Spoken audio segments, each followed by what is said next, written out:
Hi అండి. Welcome back to my channel. ఈరోజు నేను దహి వడ ఎలా చేయాలి అని చూపిస్తున్నానండి. దహి వడ అంటే తెలుగులో పెరుగు వడ అని కూడా అంటారు. సో, ఫస్ట్ నేను పెరుగు ఆల్రెడీ రాత్రి తోడుపెట్టి బయట పెట్టేశాను. సో, మార్నింగ్‌కి పెరుగు తోడుకుంది అండి. సో, దాన్ని ఇప్పుడు నేను బాగా పేస్ట్ లాగా చేసేసి ఇప్పుడు దాన్ని ఒక పెద్ద కంటైనర్‌లో వేస్తున్నాను. ఈ పెద్ద గిన్నెలో ఎందుకు అంటే మనం వడ వేసినప్పుడు చితికిపోకుండా నీట్‌గా ఉంటుంది అని నేను పెద్దది తీసుకుంటాను.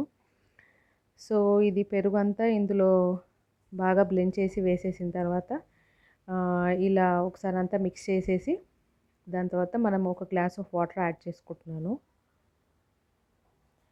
వాటర్ యాడ్ చేసుకున్న తర్వాత ఒక స్పూన్ కారము అండ్ 2 స్పూన్స్ ఉప్పు ఈ 2 వేసి యాడ్ చేసేసి మళ్ళీ మిక్స్ చేసేయాలి. సో, నీట్‌గా మొత్తం కలిసేలాగా చూసి మిక్స్ చేసుకోవాలండి. ఒకవేళ కన్సిస్టెన్సీ హార్డ్ అనిపిస్తే మీరు ఇంకొన్ని వాటర్ యాడ్ చేసుకోవచ్చు. సో, కన్సిస్టెన్సీ కొంచెం వాటరీగా ఉండాలండి. ఎందుకంటే మళ్ళీ ఈ వడలు ఇదంతా అబ్జర్వ్ చేసేసుకుంటుంది కదా! ఈ పెరుగుని. సో, లాస్ట్‌కి థిక్‌గా అయిపోతుందనమాట. సో, కొంచెం వాటరీగానే ఉంచండి. సో, ఇలా వాటర్ కన్సిస్టెన్సీ అయిపోయిన తర్వాత మనం నెక్స్ట్ ఏంటి పోపు వేసుకోవాలి. సో, ఈ పోపుకి ఏంటంటే నేను ఒక చిన్న బాండీ పెట్టుకొని 2 స్పూన్స్ ఆఫ్ ఆయిల్ వేశాను. తర్వాత ఆవాలు, జీలకర్ర పోపులో వేసేసిన తర్వాత ఇప్పుడు కొంచెం ఎండుమిర్చి వేస్తున్నాను.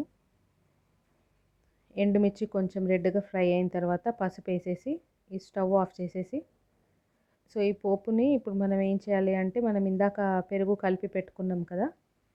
సో, ఈ పెరుగులో వేసేయాలండి. పెరుగులో ఈ పోపు వేసేసి బాగా మిక్స్ చేసేయండి. మొత్తం కలిసేలాగా మిక్స్ చేసేసిన తర్వాత ఇది పక్కన పెట్టేయండి. సో, ఇప్పుడు నేను వడకి పిండి రుబ్బుకుంటున్నానండి. ఈ పప్పు ఆల్రెడీ రాత్రి నానబెట్టి పెట్టుకున్నాను. సో, అందులోనే ఒక 3 మిర్చి వేసి ఒక స్పూన్ ఆఫ్ ఉప్పు వేస్తున్నాను. సో, దీన్ని మెత్తగా గ్రైండ్ చేసేసుకోవాలండి. ఇది గ్రైండ్ చేసుకొని పక్కన పెట్టుకున్న తర్వాత నేను ఆయిల్ పెట్టాను. ఆయిల్ హీట్ అయిందండి. ఆయిల్ హీట్ అయిన తర్వాత ఇప్పుడు మనం ఇందాక గ్రైండ్ చేసుకున్న పిండి ఉంది కదా! ఇలా సాఫ్ట్‌గా చేసుకోవాలి. సో, దీన్ని ఇప్పుడు మనం వడలు వేయాలండి. కొంతమంది బజ్జీల్లాగా రౌండ్‌గా వేసేసి అది దହି వడలో కూడా వేసుకుంటారు. లేదు బజ్జీలాగా రౌండ్‌గా వద్దు అనుకుంటే వడలాగా అయినా వేసుకోవచ్చండి. సో, అందుకే కొంచెం పిండి మెత్తగా గ్రైండ్ చేసుకోవాలి. సో, ఇది గ్రైండ్ చేసుకున్న తర్వాత వడలు వేసేసుకోవాలి ఇలా. ఇలా వడలు వేసిన తర్వాత మనం ఫ్రై అయిన తర్వాత ఏంటి అంటే మనం వెంటనే ఇలా హాట్‌గా ఉన్నప్పుడే తీయగానే మనం వెంటనే ఆ పెరుగు దాంట్లో ఆ మిక్చర్‌లో వేసేయాలి. అంటే చాలామంది ఏం చేస్తారు అంటే వడలు తీసిన తర్వాత అవి తీసి మళ్ళీ హాట్ వాటర్‌లో వేసి డిప్ చేసిన తర్వాత మళ్ళీ అప్పుడు తీసి పెరుగు వేస్తారు. పెరుగులో లేదు అంటే కొంతమంది పాలల్లో వేస్తారు. వేడి పాలల్లో వేసిన తర్వాత మళ్ళీ అప్పుడు అది తీసి మళ్ళీ పెరుగులో వేస్తారనమాట.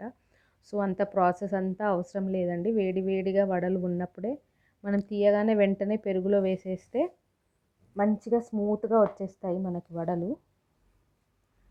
సో, ఇలా కొంచెం ఎక్కువ అయిపోతున్నాయి వడలు అనిపించినప్పుడు కొంచెం అడ్జస్ట్ చేస్తూ డిప్ అయ్యేలా చూడండి మొత్తము.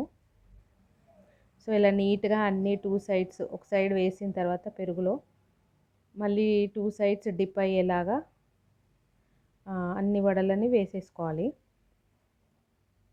సో, ఇది వెంటనే అండి మనకి ఎక్కువ టైం కూడా అవసరం లేదు. జస్ట్ హాఫ్ అన్ అవర్‌లో మనకి ఇవన్నీ సోక్ అయిపోతూ ఉంటాయి. ఎందుకంటే హాట్‌గా ఉంటది కాబట్టి. అండ్ పెరుగు కూడా మనం ఫ్రిడ్జ్‌లో నుంచి తీయలేదు. సో, చల్లగా ఉండదు కాబట్టి అది నార్మల్ టెంపరేచరే ఉంటుంది. సో, అది నార్మల్ టెంపరేచర్ అండ్ ఇది వడలు కూడా వేడిగా ఉంటాయి కాబట్టి మనకి వెంటనే స్మూత్‌గా అయిపోతాయి. ఇప్పుడు నేను అన్ని వడలు వేసిన తర్వాత మీకు చూపిస్తాను చూడండి. అప్పటికే అవి ఆల్రెడీ అబ్జర్వ్ చేసేసి స్మూత్‌గా అయిపోతాయి. సో, వెంటనే తినేయొచ్చు. లేదు అంటే ఒక half an hour to 1 hour ఆగి అయినా తినేయొచ్చు. సో, అది మన ఇష్టం అండి. సో, ఇప్పుడు ఒక వడ తీసి చూపిస్తున్నాను చూడండి మీకు. వెంటనే హాఫ్ అన్ అవర్‌లో అండి నేను అన్ని వడలు వేసేసిన తర్వాత మీకు ఇది నేను తీసి చూపిస్తున్నాను చూడండి. జస్ట్ ఇలా అంటేనే మనకు వచ్చేసింది చూసారా స్మూత్‌గా అయిపోయాయి ఆల్రెడీ. సో, ఈ స్మూత్‌గా అయిపోయింది ఏంటంటే మనం ఇలా తీసేసుకొని తినేయడమే అండి ఇంకా. లేదు ఆగుతానంటే ఇంకో హాఫ్ అన్ అవర్ ఆగొచ్చండి. ఆగి కూడా తినొచ్చు ఏం పర్వాలేదు. సో నేను కొంచెం పెరుగు ఇంకా ఎక్కువ ఉంది అని ఇంకో 2 వడలు యాడ్ చేశాను అంతే. సో ఇదే అండి dahi vada recipe. So please నా ఛానల్ని లైక్ చేయండి, షేర్ చేయండి, సబ్స్క్రైబ్ చేయండి. మీ రిలేటివ్స్ అందరికీ చెప్పండి. And thank you for watching my vlogs.